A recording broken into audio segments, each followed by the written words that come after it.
एक 16 साल की लड़की क्लास 10th में पढ़ती थी। सारण डिस्ट्रिक्ट के पटिशीतल गांव की रहने वाली। एक सीधा साधा घर, मेहनत करने वाले माँ बाप, और वो लड़की अपने पढ़ाई में लगी हुई थी। एक नॉर्मल सी जिंदगी थी उसकी। 11 मार्च 2026 को दोपहर के करीब 3 बजे वो अपने पुराने घर गई थी, जो कि पास में ही था, ज़्यादा दूर भी नहीं था। और वहाँ 5 लड़के पहले से ही वेट कर रहे थे प्लानिंग के साथ। सचिन कुमार मांझी, युवराज मांझी, चंदन मांझी, अजय मांझी और विकास मांझी, उसी गांव के वहीं के रहने वाले जो उसे जानते थे, जिन्होंने उसका चेहरा देखा था। उन्होंने उसे बाथरूम में खींचा, गैंग रेप किया और फिर उसे कुएं में धकेल दिया जिंदा। आई विटनेस एक पास के घर की औरत थी। उसने बताया कि लड़की चिल्ला रही थी और पास के लोगों ने आवाज भी सुना था उसका, पर जब तक वो सारे पहुंचे, अक्यूज ने उसका मुंह दबा दिया था, पैर पकड़ा था और कुएं में धकेल दिया था। वो 30 मिनट तक उसी कुएं में थी जिंदा, जब तक उसने दम नहीं तोड़ दिया।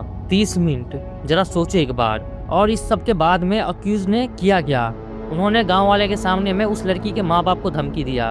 उन्होंने कहा, हम पुलिस खरीद सकते हैं, एडमिनिस्ट्रेशन खरीद सकते हैं, कोर्ट्स खरीद सकते हैं, कोई हमारा कुछ नहीं कर सकता, ये सब मेरे जेब में है। ये एरोगेंस, ये कॉन्फिडेंस कहीं से तो आता है, और वो जहाँ से आता है वो चीज़ डिस्कस करना जरूरी है। अब मैं आपको बताता हूँ जो इस केस को और डैमिंग बनाती है। ये 11 मार्च को सडनली नहीं हुआ, इससे पहले भी वार्निंग साइंस थे। विकास मांझी उन 5 अक्यूज में से एक। उसने पहले भी इस लड़की के घर में घुसने की कोशिश की थी। एक बार पहले भी उसने अटेम्प्ट किया था रेप का, और जब फैमिली ने विरोध किया तो विकास ने खुलेआम खुला धमकी दिया, घर में घुस के सबको मार दूंगा, अंजाम बहुत बुरा होगा। ये धमकियाँ थी, और लड़की के माँ बाप ने जो FIR दर्ज करवाया था उसमें ये सब कुछ लिखा था। पर मेरा एक सवाल है, क्या कोई कंप्लेंट पहले गई? क्या फैमिली ने पुलिस को बताया था? अगर गई तो क्या एक्शन हुआ? अगर नहीं गई तो क्यों? क्या डर था? क्या वो जानते थे कि पुलिस कुछ नहीं करेंगे? ये सवाल अभी भी ओपन है। लेकिन एक बात क्लियर है, विकास मांझी इतना कॉन्फिडेंट था कि वो धमकी दे सकता था, इतना कॉन्फिडेंट कि वो दोबारा आएगा, इतना कॉन्फिडेंट था कि प्लानिंग करके 5 लोग एक 16 साल की लड़की के इंतजार कर रहे थे। ये कॉन्फिडेंस हवा में नहीं आता है, ये सब तब आता है जब आपको पता हो कि सिस्टम आपकी जेब में है, या फिर कम से कम आपके खिलाफ तो नहीं है। शाम 4:45 पर टेरनी थाना के SHO को इन्फॉर्मेशन मिली कि एक माइनर लड़की की सस्पिशियस मौत हुई है कुएं में, और ये ऑफिशियल पुलिस स्टेटमेंट है। SHO सीन पर पहुंचा अकेला, एक अकेला SHO, एक मर्डर केस में जहां पीड़ित 16 साल की लड़की थी, जहां पाँव में खींचे जाने से निशान थे, जहां रेप का एलिगेशन था। कोई फोरेंसिक टीम नहीं आया, कोई क्राइम सीन इन्वेस्टिगेटर नहीं आया, कोई एविडेंस कलेक्ट भी नहीं किया, और तब तक लोकल्स और फैमिली ने बॉडी पहले ही कुएं से निकाल ली थी। मतलब जो क्राइम सीन था वो ऑलरेडी डिस्टर्ब हो चुका था जब पुलिस पहुंची। पर क्या किसी ने आकर कहा कि रुको, एविडेंस प्रिजर्व करो, कोई मत छुओ उस बॉडी को? नहीं। एक SHO, एक कुर्सी, और वो चला गया। ये एक रेप मर्डर केस था। प्रोटोकॉल क्या कहता है? SIT immediately, forensic team immediately, और senior officer immediately, crime scene secure immediately, और इन सब में कुछ भी इमीडिएटली नहीं था। अब आते हैं FIR पर। इंसिडेंट कब हुआ? 11 मार्च दोपहर 3 बजे के करीब। पुलिस को पहले इन्फॉर्मेशन कब मिली? शाम 4:45 पर, 11 मार्च को ही। FIR दर्ज कब हुआ? 12 मार्च शाम 4:30 बजे, करीब 24 घंटे बाद। एक माइनर का रेप और मर्डर पोक्सो केस, और FIR दर्ज होने में 24 घंटे लगे। क्या हुआ इन 24 घंटों में? कोई जवाब नहीं। क्या एविडेंस डिसअपेयर हुआ? क्या अक्यूज्ड को टाइम मिला भागने का? क्या कोई प्रेशर था? कोई जवाब नहीं। और अब SSP का बयान सुनो। सारण के SSP विनीत कुमार ने प्रेस कॉन्फ्रेंस में कहा, a minor girl lost her life after jumping into a well. मतलब जंपिंग, वो वर्ड जंपिंग, ये सिर्फ एक वर्ड नहीं है, ये एक नैरेटिव है, ये एक स्पिन है, ये एक कवर अप की शुरुआत है। जंपिंग मतलब सुसाइड, कोई रेप नहीं, कोई मर्डर नहीं, अपनी मर्जी से गई। और ये SSP एक सीनियर पुलिस ऑफिसर ने पब्लिक में कैमरे के सामने में कहा, जब फैमिली रेप और मर्डर का एलिगेशन लगा रही थी, जब आई विटनेस चिल्लाने की बात कर रहे थे, जब 5 अक्यूज्ड के नाम FIR में थे, तब भी नहीं। SSP ने कहा जंपेड। ये इनकॉम्पिटेंस है या कुछ और? अब आप डिसाइड करो, क्योंकि ये रिपोर्ट और जिस तरह से इसे प्रेजेंट किया गया बहुत ज़्यादा सवाल उठाती है। छपरा सदर हॉस्पिटल में पोस्टमार्टम हुआ।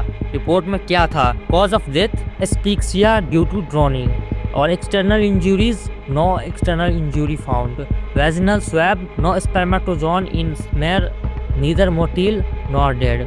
अब ये पढ़ के कुछ लोग बोलते हैं कि देखो रेप प्रूव नहीं हुआ, पोस्टमार्टम ने भी कहा कुछ नहीं। अब रुको एक सेकेंड, पहली बात, रेप में स्पर्मेटोजिया होना जरूरी नहीं होता।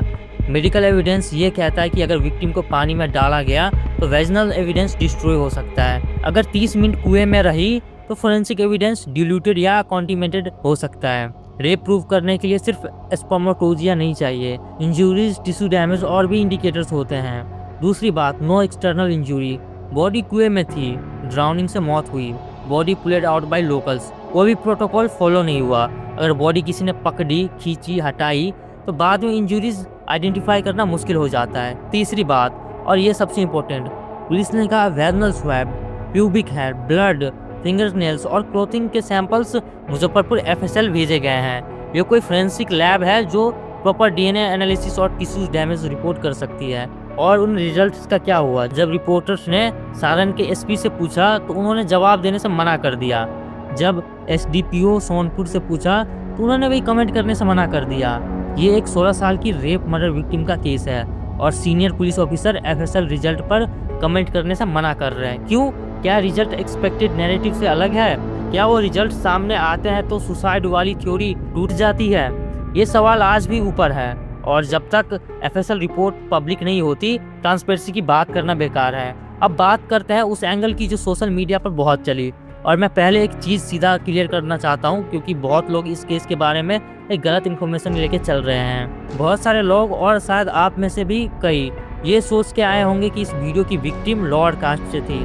सोशल मीडिया पर ये बहुत चला, व्हाट्सएप पर फॉरवर्ड हुआ, कई चैनल्स ने भी यही बोला, पर ये सच नहीं है।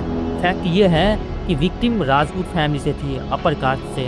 अक्यूज सचिन मांझी, युवराज मांझी, चंदन मांझी, अजय मांझी, विकास मांझी, ये सब पासवान कम्युनिटी से हैं, महादलित कैटेगरी से। मतलब जो नैरेटिव बहुत लोगों के दिमाग में था वो बिल्कुल उल्टा था। और मैं इसलिए ये बोल रहा हूँ क्योंकि अगर आप गलत फैक्ट्स के साथ केस डिस्कस करते हैं तो आप विक्टिम के साथ इंसाफ नहीं करते। अब सोशल मीडिया ने इसे राजपूत वर्सेस पासवान बना दिया। कुछ लोग विक्टिम की तरफ से बोले, दलित अक्यूज्ड को प्रोटेक्शन मिल रहा है। कुछ लोग ने कास्ट सिंपैथी कार्ड खेला अक्यूज्ड के लिए। मैं दोनों को एक ही बात कहना चाहता हूँ, रेप और मर्डर कोई कास्ट नहीं होता, जो किया वो क्राइम था। अक्यूज्ड की कास्ट से उनका क्राइम कम नहीं होता और ज़्यादा भी नहीं होता, वो क्राइम वही रहता है। लेकिन एक एंगल है जो कास्ट के बारे में जेन्युइनली डिस्कस करना जरूरी है, और वो है बिहार की पॉलिटिक्स। बिहार में महादलित वोट बैंक एक सिग्निफिकेंट पॉलिटिकल फैक्टर है।